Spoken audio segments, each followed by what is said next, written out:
हाय viewers, welcome और welcome back to the YouTube channel.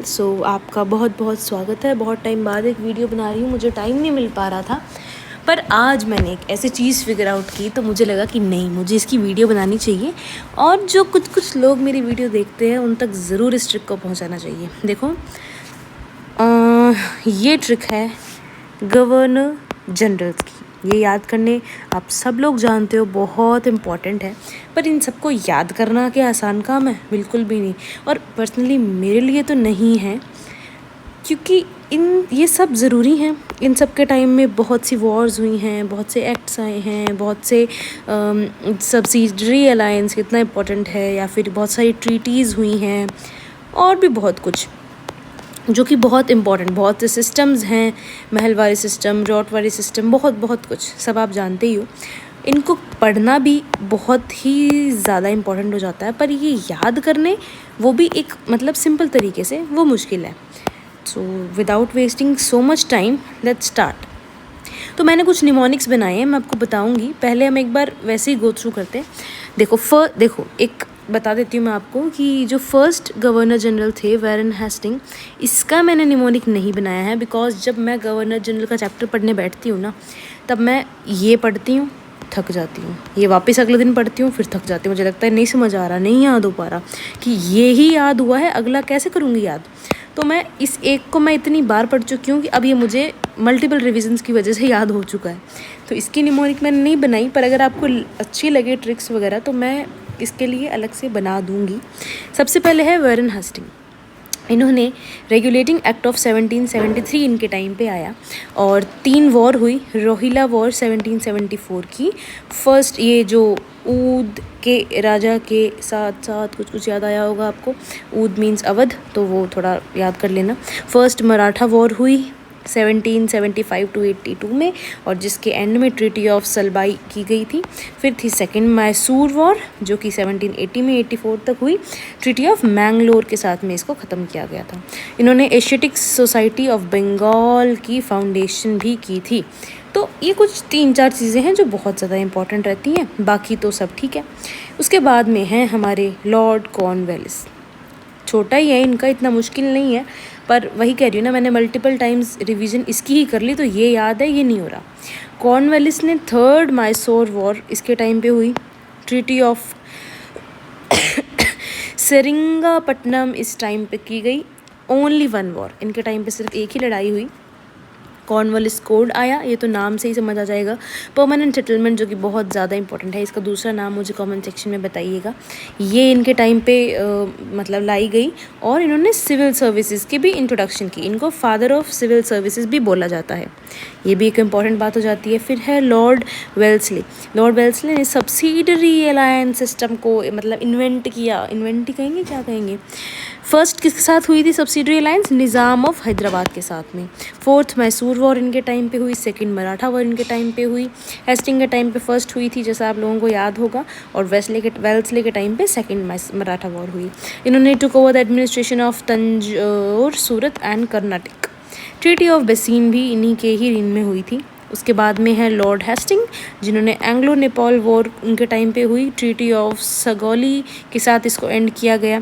फिर third Maratha war हुई और मराठा कॉन्फेडरेसी का डिसोल्यूशन किया गया और बॉम्बे प्रेसिडेंसी का क्रिएशन किया गया। तो ये याद रखना अच्छे से। पिंडारीज का जो उस टाइम पे जो आतंक था, उसको ख़त्म किया था लॉर्ड हेस्टिंग ने, ये भी इम्पोर्टेंट हो जाता है। उसके बाद में treaty of Scindia, then ryotwari system. सबसे इम्पॉर्टेंट अगर हम बात करें इसके पूरे काम की, तो एंग्लो नेपाल वॉर याद रखनी है। थर्ड मराठा, पिंडारी और रॉटवारी सिस्टम। बस रॉटवारी सिस्टम वैसे हेस्टिंग के टाइम पे हुई थी, पर इसका आइडिया थॉमस मुनरो ने दिया था। उसके बाद में है लॉर्ड विलियम बेंटिक। इन्होंने महलवारी सिस्टम को इन्वेंट किया था, सती को अबॉलिश किया था, और ठगी सप्रेशन जो था उसको भी ख़त्म किया, ठगी को भी सप्रेस किया। चार्टर एक्ट ऑफ 1833 भी इन्हीं के टाइम पर आया। इन्होंने क्या किया? Resolution of 1835 and educational reforms and introduction of English as official language. Education के क्षेत्र में इन्होंने कुछ अपना कंट्रीब्यूशन दिया। एनेक्स किया मैसूर को, कूर्ग को और सेंट्रल शाशार को। परपीचुअल फ्रेंडशिप भी इन्होंने दिखाई। उसके बाद में है लॉर्ड डलहौजी, ये सेकेंड एंग्लो सिख वॉर का इनका मतलब इनके टाइम पे हुई थी। इन्होंने एनेक्स किया पंजाब को, लोअर बर्मा को और इन पेगू को। Doctrine of lapse very very very much important, and annex of Satara, Jaitpur, ये सब पढ़ लेना। फिर वुड्स एजुकेशनल डिस्पैच भी इन्होंने ही इनके टाइम पे ही हुआ। एंग्लो वर्नाक्युलर स्कूल बनाए गए। ओ प्लीज़ बैकग्राउंड साउंड को आप थोड़ा सा इग्नोर करने की कोशिश कीजिएगा, मैं भी कर ही रही हूँ। फिर है रेलवे, इन्होंने रेलवे की शुरुआत की। 1853 में लॉन्च हुई फर्स्ट ट्रेन। और टेलीग्राफ का भी इन्होंने कनेक्शन बिल्ड किया, कलकत्ता विद बॉम्बे, मद्रास एंड पेशावर, ठीक है। उसके बाद में गंगा कैनाल डिक्लेयर उन्होंने ओपन करवाई। विडो रीमैरिज एक्ट को भी इन्होंने वापस स्टार्ट कराया, ठीक है। उसके बाद में है last but not least Lord Canning. 3 universities इन्होंने शुरू करी, कलकत्ता में, मद्रास में और बॉम्बे में 1857 में। और रिवॉल्ट ऑफ 1857 भी इन्हीं के ही। सेकेंड टाइम वीडियो में कट लग रहा है, सो सॉरी, लो स्टोरेज की वजह से थोड़ी सी इनकन्वीनियंस हो रही है, बट देखो 5 मिनट के अंदर अंदर आपकी इनकन्वीनियंस ख़त्म कर देती हूँ। इतनी मस्त ट्रिक बताऊँगी आपको, ये सारे याद हो जाएंगे। देखो देखो जी, तो हमें वैसे इनके बीच में और भी थे गवर्नर जनरल्स, पर हम सिर्फ इम्पोर्टेंट वंस को ही याद करेंगे, सारे याद कर भी नहीं सकते। Warren Hasting, Cornwallis, Wellesley, Hastings, Lord Hasting, William Bentinck, Dalhousie and Canning. इनको याद करने की ट्रिक, इनका सीक्वेंस याद करना बहुत ज़रूरी है। देखो ऐसे ये एक पोएम से याद कर लो। हंसते हुए कौन खाओ, वैसे हंसते हुए विलियम डल होकर क्राई करने लगा। हंसते, जहाँ मैं हंसते का यूज़ करूँगी आप उसको समझ जाना कि हेस्टिंग है। कॉर्न खाओ, हंसते हुए कॉर्न खाओ, कौन से, कॉर्नवेलिस, ठीक है। वैसे वेल्सले, हंसते हुए वापस हेस्टिंग। विलियम तो सीधा सीधा उठा ही लिया। डल होकर, डलहौजी,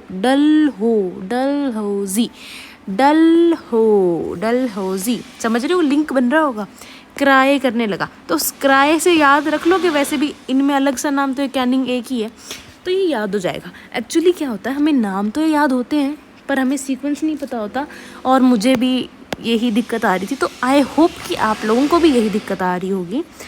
चलो अब हम ये तो हमने याद कर लिया, हंसते हुए कौन खाओ, वैसे हंसते हुए विलियम डल होकर क्राई करने लगा।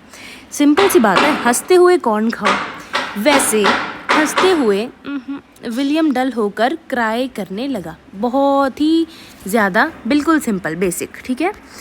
फिर है, अब हम याद करेंगे कॉर्नवेलिस का।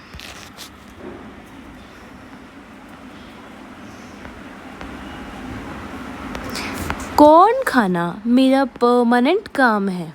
मैंने फेवरेट लिख दिया, मैं थोड़ी भावनाओं में बह गई थी कि मेरा तो एक्चुअल में फेवरेट है। तो कॉर्न खाना मेरा परमानेंट काम है, क्योंकि मैं कॉर्न खाती हूँ, ज़्यादा लड़ाई नहीं करती, यानी कि ज़्यादा लड़ाई नहीं करती, यानी कि कॉर्नवेलिस के टाइम पे सिर्फ एक ही वॉर हुई। जब थर्ड टाइम मैसूर, जब ऐसे लिखा हो कोई भी सिटी के आगे मैंने कुछ नंबर लिखा हो, तो आप समझ जाना कि ये थर्ड मैसूर वॉर की बात हो रही है।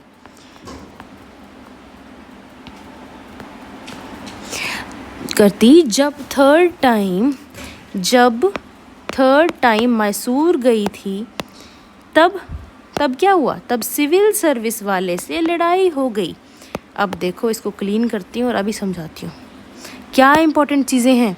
यानी कि कॉर्नवेलिस के टाइम पे परमानेंट सेटलमेंट का इन्वेंशन हुआ। ज़्यादा लड़ाई नहीं करती, यानी कि एक ही वॉर हुई थी, कौन सी, थर्ड मैसूर वॉर। तब सिविल सर्विस वाले के साथ हुई थी लड़ाई, यानी कि इनको फादर ऑफ सिविल सर्विस बोला जाता है। इन्होंने इन्वेंट किया है सिविल सर्विसेज को। याद हो गया, वेरी सिंपल। कॉर्न खाना मेरा परमानेंट काम है, क्योंकि कॉर्न खाती हूँ, क्योंकि मैं कॉर्न खाती तो स्वीट सी हूँ ना, तो ज़्यादा लड़ाई नहीं करती। थर्ड टाइम जब मैं मैसूर गई थी, तब मेरी सिविल सर्विस वाले से लड़ाई हो गई थी। तो बहुत ही इजी सी ट्रिक है। उसके बाद में है, वैसे हमने अलायंस बनाई, 4 लोग मैसूर के, 2 मराठा, और हम बसीन घूमने गए। बहुत सिंपल है।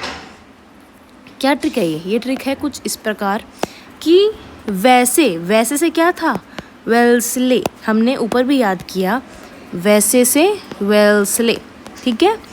तो वैसे हमने अलायंस बनाई थी, अलायंस यानी कि सब्सिडरी अलायंस। 4 लोग मैसूर के, यानी कि मैसूर की 4th वॉर एंड 2 मराठा, यानी मराठा की 2nd वॉर, और हमने बेसीन घूमा, ठीक है। तो ट्रीटी ऑफ बेसीन, बस सिंपल 1 2 3 4, ये 4 ही चीज़ें याद करनी है। ज़्यादा इन्होंने बहुत कुछ किया, पर अच्छी लकीली ज़्यादा याद करने वाला इतना ही है, कुछ है नहीं। 3 मराठा हंसते हुए फिर से नेपाल गए, ठीक है। उधर वॉर में पिंडारियों ने रोटी याद दिला दी। जैसे हम बोलते हैं ना, इतना मारूंगी नानी याद आ जाएगी, तो उन्होंने इतना मारा कि जो 3 मराठा थे उनको रोटी याद आ गई। तो 3 मराठा यानी कि 3rd मराठा वॉर, ठीक है। हंसते हुए हेस्टिंग, ये तो याद ही है। फिर से नेपाल गए यानी कि एंग्लो नेपाल वॉर। वहाँ वॉर में पिंडारियों ने, यानी कि पिंडारी, ये जो डाकू टाइप के लोग थे, इनका जो ख़त्म किया था इसने रीन, वो किसने किया था? लॉर्ड हेस्टिंग्स ने, ओके। रोटी याद दिला दी, रोटी से आपको याद आ जाना चाहिए रोटवारी सिस्टम, ठीक है। वेरी सिंपल, बहुत इजी सी ट्रिक है, ज़्यादा कुछ है ही नहीं। बस अब तुम ये मत भूल जाना कि इसमें कहीं 2 मराठा भेज दिए, इसमें कहीं तुमने ये कर दो 4 मैसूर की जगह 3 मैसूर कर दो। ये देखो थोड़ा याद करना पड़ेगा मल्टीपल टाइम। देखो क्या होता है, जो अजीब चीज़ें होती है ना कि फालतू की बात है, वो जल्दी याद होती है। तो ये 2-3 लाइन पढ़ोगे, ये फालतू की बातें हैं तो तुम्हें जल्दी याद हो जाएंगी और तुम इजीली ट्रिक बना के सॉल्व कर पाओगे। तो मल्टीपल टाइम्स पढ़ो। 3 मराठा हंसते हुए फिर से नेपाल गए, उधर वॉर में पिंडारियों ने रोटी याद दिला दी। रोटी से याद करो रोटवारी सिस्टम। फिर है विलियम महल में रहता था तो यानी राजा टाइप होगा ना। वह पढ़ा लिखा था, इसीलिए उसने ठगी सती जैसी चीज़ें सप्रेस कर दी। 33 चार्ट भी बनाए। देखो पढ़ा लिखा होगा तो कोई स्कूल कॉलेज जाता होगा, उसको टीचर ने चार्ट बनाने का दिया ही होगा ना कि इतने चार्ट बनाओ, तो उससे 33 चार्ट्स बनवाए। तो 33 चार्ट से याद करोगे चार्टर एक्ट ऑफ 1833। पढ़ा लिखा था यानी कि एजुकेशनल रिफॉर्म्स। महल से याद करो महलवारी सिस्टम। और विलियम तो विलियम है ही। ठगी और सती जैसी चीज़ें सप्रेस करी। क्या करी? सप्रेस करी। कैसी चीज़ें? ठगी को सप्रेस किया और सती को अबॉलिश किया। याद रखना इन चीज़ों को, बहुत सिंपल सी ट्रिक है। विलियम महल में रहता था, वह पढ़ा लिखा था, इसीलिए उसने ठगी सती जैसी चीज़ें सप्रेस करी और 33 चार्ट भी बनाए। बहुत सिंपल था। आई होप आप लोगों को समझ आया होगा। इसके बाद में ये है ना, ये ज्ञान का भंडार है। देखो इसमें, इसके हर लाइन में कुछ ना कुछ होगा।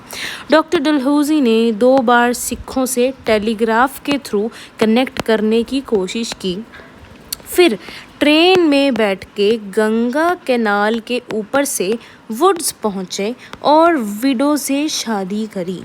देखो क्या लिंक बना दिया। देखो डॉक्टर से याद करोगे डॉक्ट्रिन ऑफ लैप्स। डलहौजी तो सीधा ही बोल दिया, नाम ही ले लिया हमने, तो यानी कि इनके रीन में क्या क्या हुआ, डॉक्ट्रिन ऑफ लैप्स बनी। 2 बार सिखों से यानी कि 2nd एंग्लो सिख वॉर भी हुई। टेलीग्राफ के थ्रू, टेलीग्राफ का इन्वेंशन किया। कनेक्ट 2 बार तो टेलीग्राफ से कनेक्ट करने की कोशिश की, अब बात हुई नहीं, तो फिर ट्रेन में बैठे, यानी कि ट्रेन की इन्वेंशन की। फर्स्ट ट्रेन बॉम्बे टू थाने 1853। याद करो, बहुत सिंपल है, ठीक है।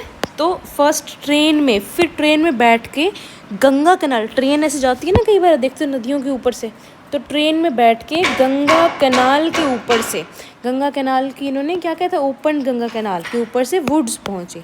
वुड से क्या याद रखना है आप लोगों को? वुड से आपको याद रखना है वुड्स एजुकेशन डिस्पैच। बहुत ज़्यादा इम्पॉर्टेंट है, बहुत ही ज़्यादा इम्पॉर्टेंट, पर मेंस पॉइंट ऑफ व्यू से 1854 में। और विडो से शादी करी। विडो से शादी, विडो की रीमैरिज, यानी कि रीमैरिज एक्ट भी इन्होंने वो लागू किया। तो बहुत सिंपली याद हो गया होगा आई गेस आप लोगों को। देखो वापस करते हैं इसको, एक बार रिवाइज करते हैं। डॉक्टर डलहौजी ने 2 बार सिखों से टेलीग्राफ के थ्रू कनेक्ट करने की कोशिश की, फिर ट्रेन में बैठ के गंगा कैनाल के ऊपर से वुड्स पहुँचे और विडोज से शादी करी। ठीक है, बहुत सिंपल। इसी के साथ नहीं ख़त्म हुआ, ये रह गया लास्ट। कैनन रोज़ रोता रहता था कि वो ना कलकत्ता, ना मद्रास, ना बॉम्बे जाएगा पढ़ाई के लिए। अब इसको थोड़ा ना को हाँ में करके देखो। पढ़ाई के लिए अगर कलकत्ता, मद्रास, बॉम्बे जा रहे हैं तो कहाँ जाएंगे? यूनिवर्सिटी में जाएंगे ना, ऑब्वियसली। तो कैनिन ने क्या किया, यूनिवर्सिटी बनाई। कहाँ पे? यूनिवर्सिटीज़ बनाई 3, कलकत्ता में, मद्रास में और बॉम्बे में। और वो क्या बोला, कैनिन रोज़ रोज़ रोता रहता था कि वो ना कलकत्ता जाएगा, ना मद्रास, ना बॉम्बे, वो सिर्फ रिवॉल्ट करेगा, यानी कि रिवॉल्ट ऑफ 1857। रिवॉल्ट ऑफ 1857 बहुत इंपॉर्टेंट है, जानते हो आप सब लोग। तो ऐसे करके ये याद कर लेना। So this was it with this video. Thank you so much. अगर आपको थोड़ा सा भी कुछ पसंद आया हो तो please please please please comments करना। मुझे कमेंट्स पढ़ने में लिटरली में बहुत ज़्यादा मज़े आते हैं और ऐसे अच्छा लगता है कि हाँ, और ये ट्रिक्स मैंने खुद से बिल्कुल प्योरली खुद से बनाई है। तो थैंक यू सो मच। अगर आपको और भी कुछ हेल्प चाहिए हो तो प्लीज़ कमेंट सेक्शन में